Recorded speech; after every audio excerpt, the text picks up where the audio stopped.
Guys केम छो बधा मजामां good morning. तो आज अमे मोड़ा ब्लॉग स्टार्ट कर्यो छे। दुकाने आवीने वरसाद पड़तो तो એટલા માટે ઘરે ब्लॉग बनाव्यो नथी। तो आવીને कचरा पोतुं बधुं करी दीधुं।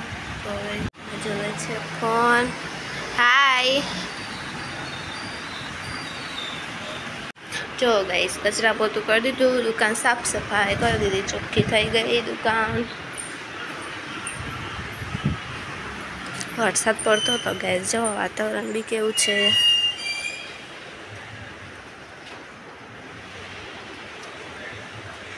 जो गाइस आ मरचा बांधवा पण आवे छे। जो दर शनिवारे आवे 10-10 रुपया लई जाए। तो गाइस नवो सामान लाया था, तमने बताऊं।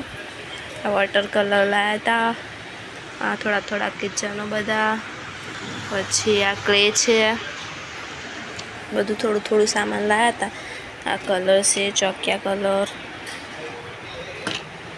बहुत टाइम पछी गया था। नील छे, पेन पेन्सिल ने 0.7 नी आ बधा स्टीकर छे प्रोजेक्ट माटेना, बधा अलग अलग छे गाइस। आ पाउच छे बधा।